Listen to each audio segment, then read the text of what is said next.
Greetings, welcome to Vivid Nightmares, where your worst fears come true. My name is Emily, and today I want to share with you an experience I lived in an old library that will forever change my perception of reality. A few years ago, during my summer vacation, I decided to explore a small town lost in the mountains.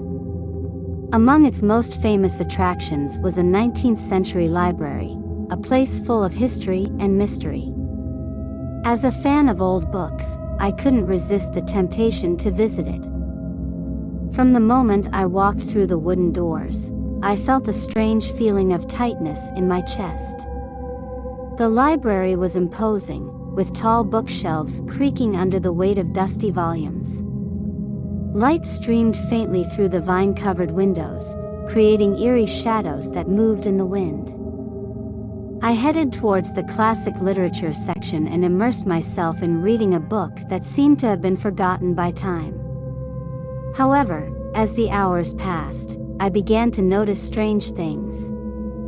Whispers filtered through the pages, as if the characters in the books were talking to each other in a language I couldn't understand. Determined to ignore my growing discomfort, I continued reading until I came across a particularly old and worn-out book that had no title or visible author. As I opened it, a gust of cold hit me as if I had entered a dark, icy tunnel. The words on the pages began to move, forming sentences that were not written in the book.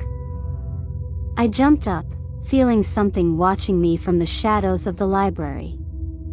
The figures on the shelves seemed to lean towards me, as if trying to get closer. The air became thick and heavy, as if I had entered a dream from which I could not awaken. I decided to leave the library, but when I reached the door, I discovered to my horror that it was locked. I ran to the windows, but they were sealed by vines that seemed to have grown out of nowhere. My hands trembled as I desperately searched for a way out, but every time I thought I had found one, I found myself in front of endless shelves that seemed to multiply. Time passed slowly in that cursed place. I don't know how long I was trapped there, fighting the invisible forces that were trying to drag me into the darkness. Finally, as my despair peaked, the flickering headlights of a car dimly illuminated the entrance to the library.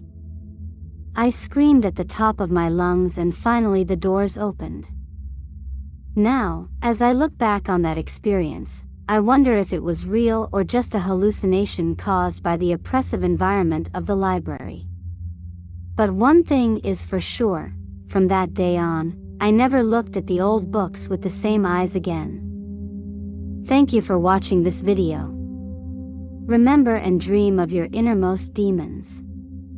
Goodbye. Greetings, welcome to Vivid Nightmares, where your worst fears come true. My name is Emily, and today I want to share with you an experience I lived in an old library that will forever change my perception of reality. A few years ago, during